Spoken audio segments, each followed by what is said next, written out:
What's good, everybody? Welcome into the Early Edge. I, of course, am the coach. We are powered by SportsLine, and kind of a fun day yesterday. Just 4-4 in our straight picks. However, we had everything in the soccer game. We hit the nice Jeweler's Gym parlay of the day at plus 331. So it was a profitable day on the Early Edge. Thank you all very much. Quickly, don't forget, if you watch on YouTube, hit the subscribe button, turn on the notifications.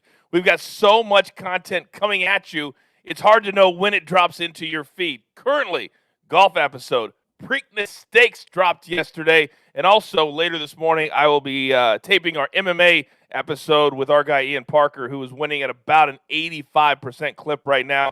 Big UFC 262 tomorrow. But hit all the subscribes at Apple, Spotify, notifications, because we do a lot, and we can only lead you to the water. Also, let's bring in Mikey right now, because I want to bring him in as we talk about this. Kind of a different show today as well. I wanted to thank everybody at home yesterday. We did our very first live stream, Mikey, and it went very, very well. But what I liked about it was that we talked about a lot of the games that we didn't even play on the show. People were interested, and I thought it's going to be something that's going to be really, really good for us. It's going to be great for us. We're going to teach you how to live bet properly, how to bring some of the numbers down to more appropriate price ranges. It was a lot of fun. I think we're going to end up doing that a lot. Definitely, for those of you that have the time to sit through it, it's well worth your time. I think you're going to learn a lot. And obviously, you'll find more plays. Like you found a few plays last night just from having the live stream. That's right. He is M squared. Before we move on to our board today, and we're not going to do the NBA questionables because all the games today they stink. It doesn't even matter. We're not going to do NBA today. But what happened last night, to your point on the live stream, we talked about the Knicks, and one of the plays on SportsLine was the Knicks on the money line at minus 188. You said wait for the Spurs to get a lead. They did, 17 points, and it dropped way down, and then you pound the Knicks. They came back, won the game on the court. It was a perfect example of live betting. And you also had a live betting question during the live stream. Quickly kind of go through what that question was, because we didn't get to it then. Yeah, I didn't see the username, but I hope you're watching. So I had a question. How do I use StatCast data to bet on baseball games? So when I talk about expected weighted on base average, you might see me tweet about a hit probability.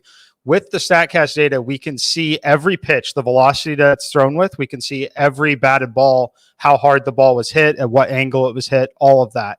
So when I'm betting in baseball, I'm looking for a few things. Number one, I'm looking for what was the hit probability on a ball that was caught. So many times, a lot of the times with the Cubs in the last few weeks, they had hit probabilities of 70% with runners on base that were caught for outs.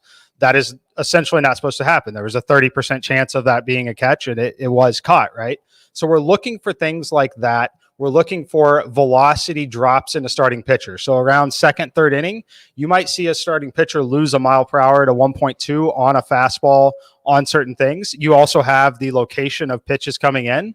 While they may still be producing outs, you can generally see when someone is starting to struggle, and you're going to be able to pick that up maybe 1 to 2 batters or a half inning ahead of a sports book.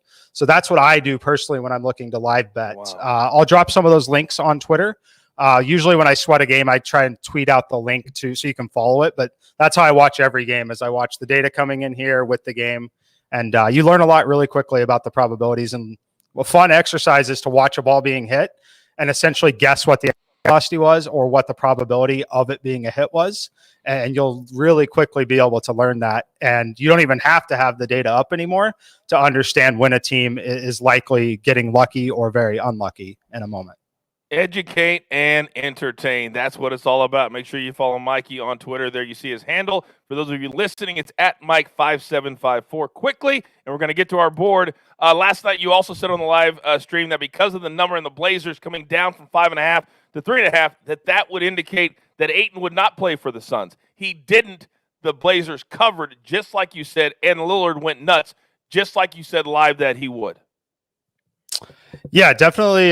You can look for strong market indications like that. That's what I think the live should be incredibly beneficial for a lot of viewers, is understanding what the market is telling us. Because even in baseball to this point, like, we've had Mike Trout questionable a few times, Ronald Acuna's questionable today, Chris Bryant. We have stars that are questionable, and we can generally tell what is going to happen based on the market. And that's going to be really beneficial for a lot of people watching the show. All right, we are putting together the schedule as we speak, and we're ramping up to where we would have hopefully the live show going multiple days a week within the next month or so. So look for that. All right, lunch jump run in. Don't forget SportsLine. We're going to throw it out right now. Use the promo code EDGE. If you're not already a follower, what in the world are you doing? Use that promo code EDGE, and you're going to get 30 days for free. You'll have access to all of our amazing cappers, all the simulations, all the articles, everything.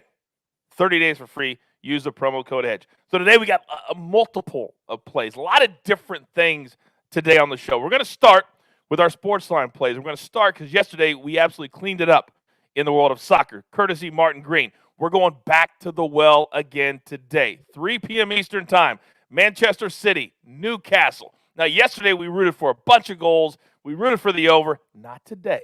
We're going to Manchester City win to nil minus 105. What this means is they would have to win the game and shut out Newcastle, okay? We're also going to go under 2.5 goals. That's plus 140. And then this is a prop, just a little bit of a sprinkle, Sergio Arguello to score. So that's very, very specific. I would take unit size down just a little bit. That's coming back at minus 105. We also have a little, in honor of the Preakness Stakes this weekend, we're going to throw a little horse racing onto the show today, but I can't do it justice. We're going to bring in, I believe for the first time ever, you're seeing the face of the jeweler. Good morning, jeweler. How are you? Oh, good morning, Coach. I'm doing well. How about you? I'm awesome. I'm awesome. We're creating this aura about you. It's kind of like bringing Oz from behind the curtain, so to speak. Today, the Black-Eyed Susan wagers. Talk to me, and what are we playing?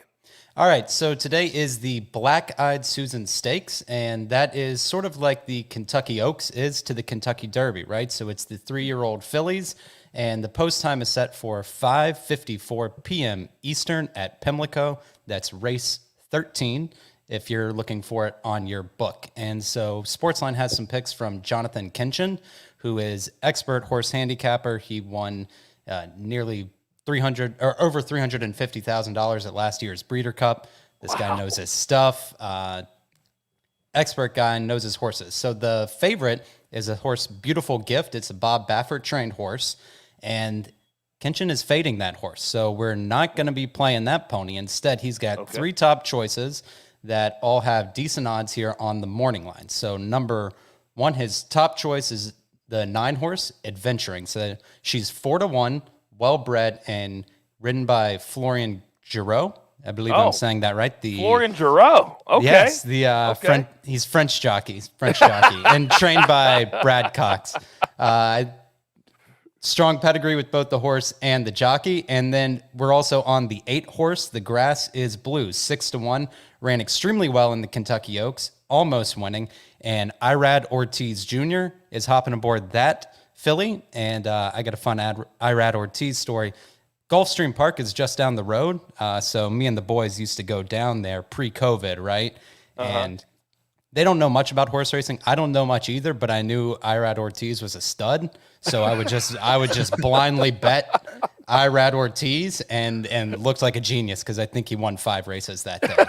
And then the third choice is Army Wife. She's 8-1, so our exposure to her is going to be just a little less. 2 starts ago, she won at the aforementioned Gulfstream Park. So Coachman is saying go with a $20 exacta, and that would be the 8 and the 9 horse with the 1, 8, and the 9. So that ends up being 4 wagers. That totals up to $80, and then just a little less, $10 exacta, which would be the 1 Army Wife with the 8 and the 9. So that ends up being 2 bets worth $20. So if you're looking to sprinkle a full unit, which for our example would be $100, you would weigh heavily towards the 8 and the 9. And that's all I got. All right. Very, very well done, jeweler. Very well done. Now, I will say this. My sister is married to a lieutenant colonel in the Army. So I think there's some synergy there today. So I'm definitely playing Army Wife, and I'm going to let my sister know that we're playing Army Wife. All right. Very good, jeweler. Okay. That's awesome. So take that. And if you don't understand, just take up to the window and just tell them. Say, listen, this is what the early edge said. Write it down, and they'll help you out. Okay, one more play at SportsLine before we get to Mikey, and that is Braves and Brewers. We're playing the over 8. Our simulations have it at 9.2. Both of these offenses have been pretty good lately, especially the Braves. So we're going to play the Brewers and the Braves over 8 today in baseball. All right, Mikey, is that time of the show? You know the drill, son. Give it to me. All right, we're going to start with the New York Mets and the Tampa Bay Rays. I'm going to take the Rays on the run line -1.5 plus 140. I think this is an excellent spot to kind of buy low a little bit on Tyler Glass now. He's been absolutely awesome here. Expected weighted on base average, only 249. Really good numbers on the expected slugging. This line is inflated due to the New York Mets and just the attention on them. They've won a few games now. But they are traveling to Tampa here. I like Tampa at home. David Peters, handed pitcher, has been really pretty poor so far. 348 actual weighted on base average, expected number 360, poor slugging. And then you look at some of his splits at home versus away so far. 294 expected weighted on base average at home, very good. 401 on the road, not good at all. Jeff McNeil also questionable at the top of the Mets lineup. The most interesting thing about this Mets lineup that I looked at in terms of ISO, which is a relatively decent metric in terms of measuring how much power a lineup has, they rate dead last in Major League Baseball, below the Pittsburgh Pirates against right-handed pitching. Now they're in a poor hitting environment against a legitimate ace. Give me this -1.5 plus 140. Second game, Chicago Cubs -130 on the road. I'll get a lot of questions about this. Why do you continue to play the Cubs? Well, the reason is we continue to see value because they haven't converted those opportunities. But again, looking at expected data, they have the ridiculous streak of putting runners on base 16 innings in a row. The 0 for 18, whether you like it or not, think they're terrible. That is not going to happen for really any team in Major League Baseball. So we're going to see some positive regression there. The Tigers are a little inflated after picking up a few wins and playing a little better of late. But Skubal, the starting pitcher here, 412 expected weighted on base average, 611 slugging. He's one of the bottom 5 pitchers in all of baseball, including all relievers. And this Cubs offense is legitimately a top 10 offense against left-handed pitching. 9th inning team at bat. They're on the road in the league shift. Giving this lineup a designated hitter and not forcing the pitcher to hit is likely going to help with that 0 for 18 in with runners in scoring position. So give me the Cubs -130. Oh, I love all that information. And the Cubs, they've got to start hitting with runners in scoring position. I mean, it's almost unbelievable how bad they have been when they get runners on base, to your point. Okay, everybody's asking me on Twitter, Coach, you got some golf today, maybe a little round 2 head-to-head. We're going to come through for you right here, right now. Now, these tee times are coming up if you're listening live in the next couple of hours, so you got to get them in. I'm going to go with Mark Leishman, -110 over Ryan Palmer. Now, Rich G told you on our golf episode this would be the kind of course that would set up great for Mark Leishman. He can score. He hits great irons. There's no trouble to speak of, and he shot a 6-under on day 1. So Rick G is right on it. Ryan Palmer did have a -5, but his number's not very good. Minus in a lot of the really important categories. He kind of putted at times well. It was a score day for him, but not a great hitting day. I'm going to take Leishman over Palmer. Sam Burns -1 over English. The Sam Burns trend just keep on chugging. Win a couple of weeks ago at the Valspar. All he did was go out on Thursday and shoot a 7-under. Harris English did not hit the ball well. He did shoot under par, but here's how good the scoring was on Thursday. The cut line going into today was -4. -4 the cut. Bryce DeChambeau shot a 3-under. We were saying that was a good round. -4. That's how low they're going. Over English. 12:44 tee time for Leishman, 12:55 Eastern tee time for Burns and for English. And finally, our Jewelers Gym parlay of the day. Here we go. Cubs -30 from Mikey. And then Justin Berry, who was also on the live stream yesterday, he's on the A's Twins over. And you put those two things together, plus 2-1, that will pay. All right. Go. Here's M squared. He's on -130 over the Tigers. Then the Rays on the line, 1.5. They had a big win last night over the Yankees, +140. Then myself in golf, Leishman over Palmer, Burns over English, and then from SportsLine, excuse me, I did sports for a long time. Manchester City in soccer, win to 0. They have to shut out Newcastle, -5. The under 2.5 goals, +40. And Sergio Arguello, this is a prop, just a little bit of a sprinkle. to score -105. And then in horse racing today, Black-Eyed Susan. You heard the jeweler. We're going a little exact 8-9, little 1 over the 8-9, then the $10 exacta 1 over the 8-9. Just write that down and take it up to the window, and they will help you out.